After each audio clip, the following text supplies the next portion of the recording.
She laughed. You wouldn't last a day without me. Before slamming the door, I said, try me. When she came crawling back, what she saw inside the house shattered her ego. 31 male, guess I should have seen this coming, but love makes you blind to red flags, right? Been with Veronica, 29, for 4 years, living together for 2. Looking back now, the signs were everywhere. Let me paint you a picture of our dynamic. Veronica handled what she called the adult stuff. She'd order our groceries online with my card, schedule appointments that I'd remind her about, and constantly told everyone how she basically raised a man-child. Her favorite party trick was telling her friends how I'd probably starve without her or live in filth. They'd all laugh. I'd smile awkwardly. Truth is, I let her believe it. Before we met, I lived alone for 6 years. Cooked every meal, kept my place spotless, managed my finances. But when we got together, she insisted on taking control. Said it was her love language or whatever. So I went along with it.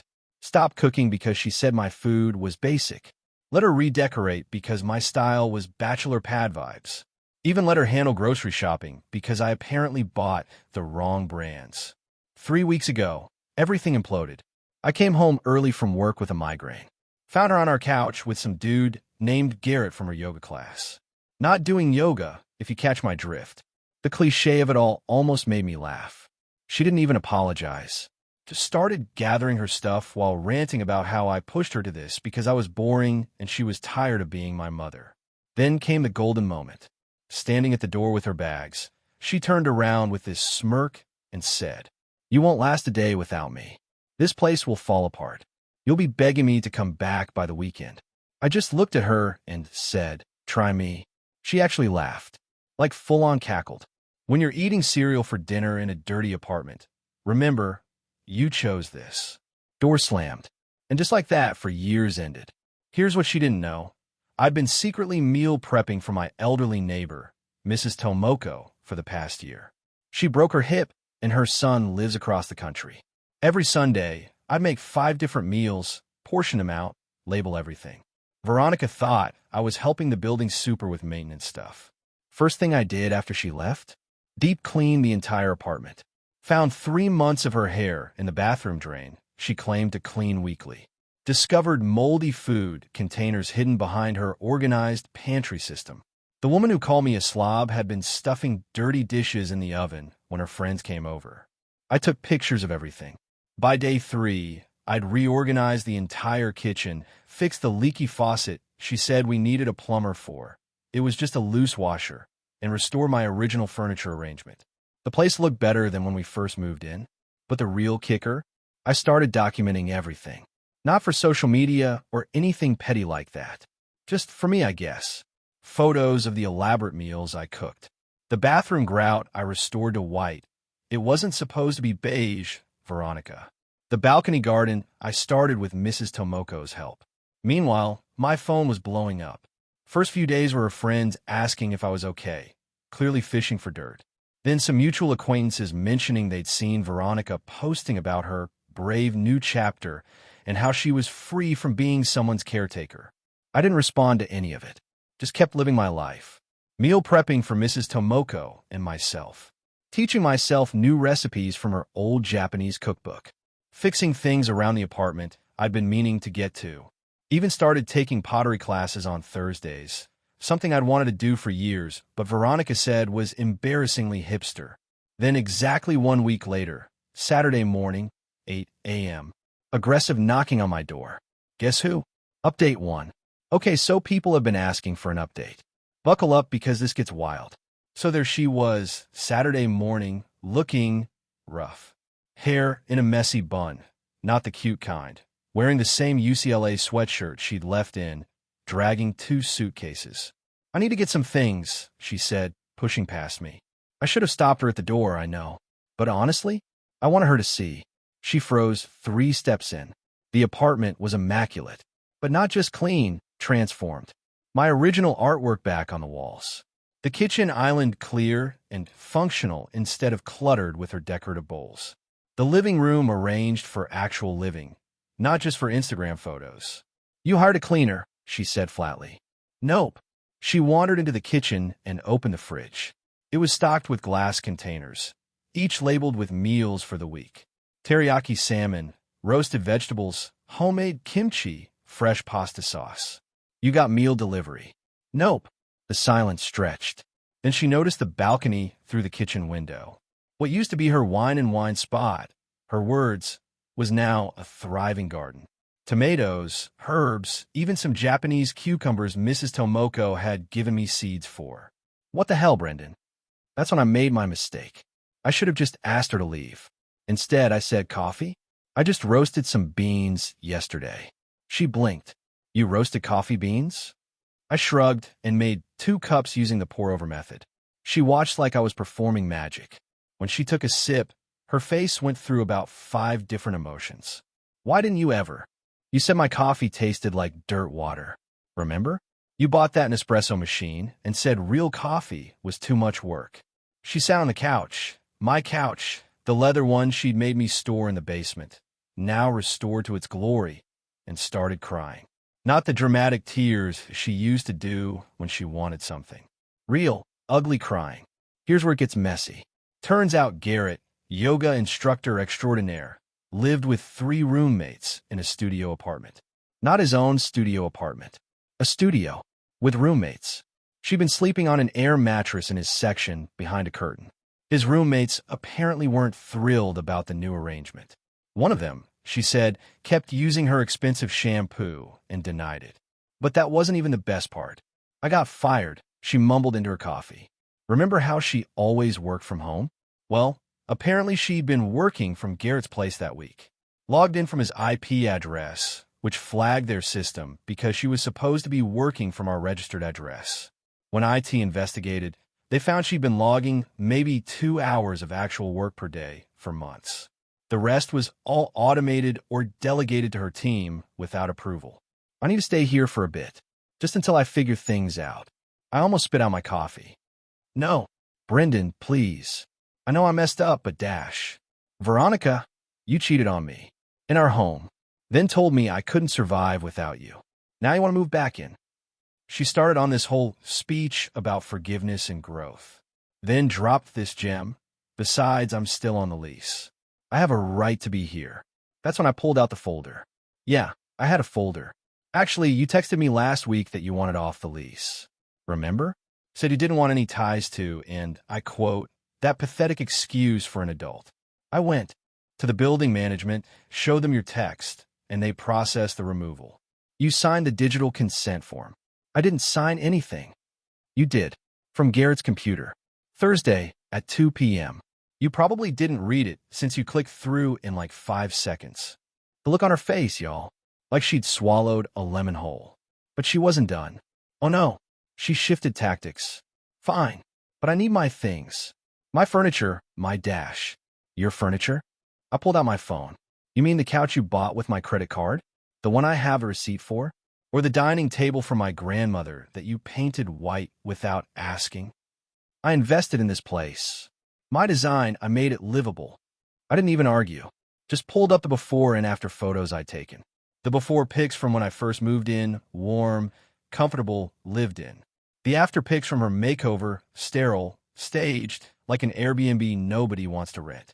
I'll Venmo you $200 for the throw pillows. Keep the crystals. She stood up, shaking. This is wrong. You're being vindictive. I'm going to stay with my parents, and when I come back, Your parents in Vermont? The ones you told me were impossible to live with because they expected you to help with chores. Silence. She grabbed her suitcases and headed for the door. Stopped, turned back. Garrett and I are getting a place together. A real place. He's getting promoted to head instructor at the studio. Good for you. It's a better neighborhood. More cultured. With people who actually appreciate aesthetics and mindfulness. Sounds perfect.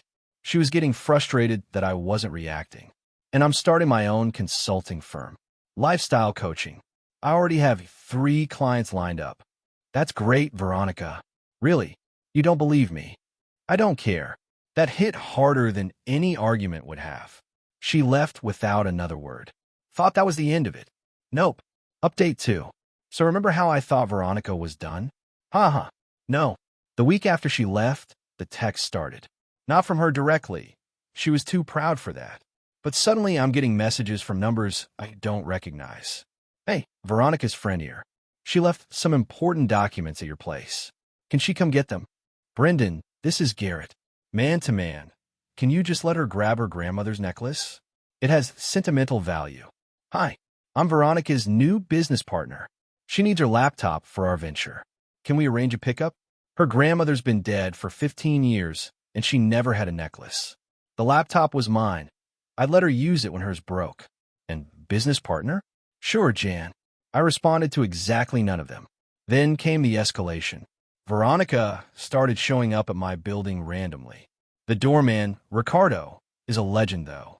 She'd sweet-talked him once before, but after I explained the situation and brought him a container of homemade pozole, he became my unofficial security.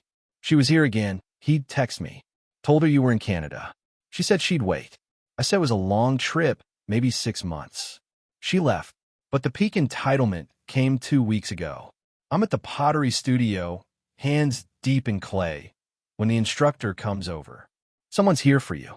Says it's an emergency. It's Veronica's mom, Dorothy. I met her maybe 3 times in 4 years. She's standing there in designer sunglasses and a Burberry coat, looking at the studio like it might give her a disease. Brendan, we need to talk. I kept working on my bowl. About you doing the right thing. Veronica is struggling. She needs stability. Okay, so you'll take her back? I actually laughed. Dorothy, your daughter cheated on me, tried to move back in after a week, has been harassing me through fake numbers, and now sent you to ambush me at my hobby. What part of that says take me back? She took off her sunglasses. She made a mistake. Garrett turned out to be unsuitable. Unsuitable? He was fired from the yoga studio. I kept spinning my bowl. What? Dorothy's mouth pursed like she'd bitten into something sour. Inappropriate conduct with clients.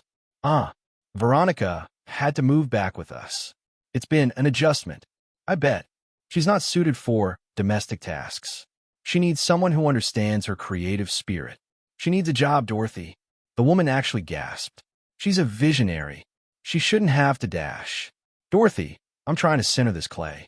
Either pick up some tools and help, or please leave. She left, but not before saying, you'll regret this. She was the best thing that ever happened to you. I finished my bowl. It turned out perfect. Last Monday was when everything culminated. I came home to find Veronica in my apartment. In my apartment. She was on my couch, eating MY meal prep, watching Netflix on MY account. Ow! She smiled. I still had the spare key. I changed the locks. You changed the front door locks. Not the maintenance door in the basement. I watched you take the trash out last week and followed you. The fact that she'd been stalking me to figure out entry points was, yeah, you need to leave. Now, or I'm calling the cops. I'm pregnant. I froze. She smiled, thinking she'd won. Congratulations. Garrett must be thrilled. Her face fell. It's yours. Veronica, we haven't been together in 7 weeks. You just said you're pregnant. That math doesn't work unless you're about to give birth to a very premature baby right now. I meant, I might be. I'm late. Then take a test. I need support during this uncertain time. I pulled out my phone and started recording. Veronica, you're in my apartment without permission. You just lied about being pregnant. You need to leave now. She started performing for the camera, crying about how I was heartless, how she'd given me the best years of her life, how I'd manipulated her into depending on me just to abandon her. Veronica, you told me I couldn't function without you. You literally said I'd be begging for you back. And you should be. Look at this place. It's clean, organized, functional. It's different. You changed everything. This isn't the home we built. No, it's the home I rebuilt. After you left. She stood up, walked to the kitchen, and that's when she did it. Started pulling stuff out of cabinets, throwing my organized containers on the floor, smashing the pottery I'd made, tossing plants off the balcony. I didn't stop her, just kept recording. When she was done, panting in the middle of my destroyed kitchen, she said, "How's your perfect life now?" About to get better. I showed her my phone. Thanks for the evidence. The building has security cameras in the hallway too, by the way. They'll show you entering without permission. The color drained from her face. I'm calling the police now. You can either leave and I'll just file a report, or you can stay and get arrested. Your choice. She ran. Actually ran out of the apartment. I filed the report. Got a restraining order 2 days later. She had to pay for the damaged pottery. I kept receipts from the studio. Building management banned her from the property and fixed the maintenance door issue. But here's the beautiful ending to this saga. Yesterday, Mrs. Tomoko invited me over for tea. She had a friend there, Keiko, who teaches cooking classes. Turns out Mrs. Tomoko had been bragging about my meal prep, and Keiko wanted to meet me. We talked for 3 hours about food, techniques, favorite recipes. She offered to let me assist in her next class to see if I'd like teaching. When I got home, there was one last text from an unknown number. "This is Dorothy. Veronica needs her things." I responded, "Everything she left is in storage unit 47B at Secure Store on Miller Street. Paid for 1 month. After that, it's auctioned. Receipt attached." Then I blocked the number, made myself a perfect omelet with herbs from my balcony garden, and signed up for Keiko's cooking class. Veronica was right about one thing. I couldn't last a day without her. I've lasted 2 months. And counting. My place has never been cleaner. My food's never been better. And that pottery bowl I made, it holds my homegrown tomatoes perfectly.